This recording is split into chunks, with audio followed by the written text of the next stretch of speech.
ये है, ये विडंबना ये है कि हमारी क्योंकि जल जंगल जमीन हमारे जीवन का दर्शन, आदिवासी जीवन का दर्शन आज से नहीं सदियों से हमारे पुरखों ने बना के रखा और उसके लिए वो लड़े भिड़े और उन्होंने जो अपनी सामाजिक संरचना भी उस तरह से व्यवस्थाएं सारा कुछ ऐसा बनाया जो आज भी हमारे बीच में कहीं ना कहीं हम उसको पाते हैं, मगर उसको बचाने के लिए हमको आज भी बहुत संघर्ष करना पड़ रहा है। 3 बड़े कानून जो हैं, Santhal Pargana tenancy act, Wilkinson rule आपका कोल्हान में, और जो आपका जो CNT एक्ट, छोटा नागपुर टेनेंसी जो टेन्योर एक्ट होता था पहले, जो टेनेंसी एक्ट है, उसको हम लोगों को जो है उसका जो एक तरह का एक मजबूत जो आधार था, वो उसके बावजूद भी जो है हमारे अपने जमीनों को, चाहे वो सामाजिक व्यवस्था की जमीन हो या फिर हमारी जो रैयतों की जमीन हो या हमारे जंगल हो, उनको बचाने के लिए बहुत मुशक्कत आज भी करनी पड़ रही है। ये रांची जो है आपका, इसका एक तो डेमोग्राफी तो चेंज हुई है, विकास के नाम से बहुत सारी हमारी अपनी चीज़ों का, ज़मीनों का, चाहे वो सन्ना स्थल हो या हमारे खेतों का या फिर हमारे जंगलों का अतिक्रमण लगातार हुआ है। ये बहुत बड़ी समस्या है और बहुत गंभीर एक विषय है जो आदिवासी समाज के सामने उत्पन्न हो रही है और हम लोगों को इसको समझना होगा सबको। हमारे जो पूर्वजों ने इतनी सुंदर व्यवस्था बनाई, जमीन का बंटवारा जो जिस तरह से किया कि ये सामाजिक व्यवस्था की जमीन होगी, ये कायमी होगी, यहाँ पर लोगों के खेत होंगे, और जो हमारी सामाजिक व्यवस्था की भी जो जमीन है वो नॉन ट्रांसफरेबल है, जिसको आज लोग जानकारी के अभाव में जो है वो अपनी निजी संपत्ति की तरह उसको वो बेच रहे हैं, जो सर्वथा गलत है। और हमारे जो अपने उसमें में जो है हमारे जो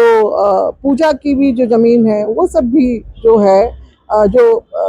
दुर्भाग्य की बात है कि जो पदाधिकारी हैं वही नहीं समझ पा रहे हैं, तो ऐसा कुछ हो रहा है। तो एक बहुत बड़ा जो है हमारे सामने संकट है और चाहे वो मतलब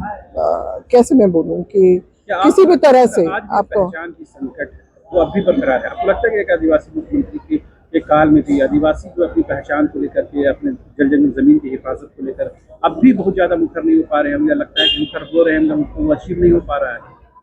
अब एकता बनानी होगी हम लोगों को, जितने भी आदिवासी हैं,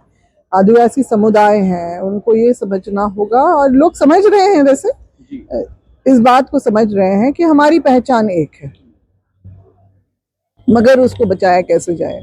यहाँ तो सरकार ही अगर हमारे खिलाफ में काम करे, जैसे फॉर एग्जाम्पल मैं बताऊं, जो हमारी पहचान की बात आती है, अभी आपने पहचान का जिक्र किया, तो अभी देश भर में हिंदू, मुस्लिम, सिख, ईसाई, बौद्ध, जैन को जो कॉलम कोड मिला है वो हमारा 2011 तक था इस देश में। जो अंग्रेजों ने 1871-72 में जो इस देश में जनगणना का काम शुरू किया, उसी समय से ही जो 1881 में जो पहला जो आपका सेंसस का रिपोर्ट आया, उसमें आदिवासियों को सब धर्म समुदाय से अलग उसका अलग कॉलम कोड बनाया, उसको ट्राइबल रिलीजन, इंडिजिनियस, एबोरिजिनल और इन फॉरेस्ट ये ट्राइब्स करके जो अदर कॉलम जो आज़ादी के बाद जो है आपका 1951 में ट्राइबल, और फिर 1961 से जब सरकार ने इस बात को महसूस किया कि इस देश में विभिन्न भागों में जो है आदिवासी विभिन्न समुदाय हैं, तो और उनकी पद्धति, भले वो आदिवासी प्रकृतिवादी हैं, मगर उनकी जो है पद्धति, उनकी जो संस्कृति थोड़ी भिन्न है जरूर, तो इसीलिए एक कॉलम कोड जो है ट्राइबल रिलीजन एंड अदर पर्सुएशंस का जो है वो अलग से, जिसको अन्य या हम अदर्स के रूप में इतने बरसों से मतलब दशकों तक देखते आए, उसको जो है मोदी सरकार के समय जिस समय 2016 की ही बात मैं बताऊं, मैं गुमला जिला से ही हूँ, और गुमला जिला में ही विश्व हिंदू परिषद ने सन्ना सनातनी एक है का नारा लगाया और आरएसएस के प्रमुख मोहन भागवत जी आके यहाँ पर बोलते हैं कि आदिवासी हिंदू ही तो है, इसके लिए अलग से कॉलम कोड क्यों। विरोध दोनों समय हुआ था, मगर हमें ये अंदेशा नहीं था कि हमारा कॉलम कोड हटा दिया जाएगा।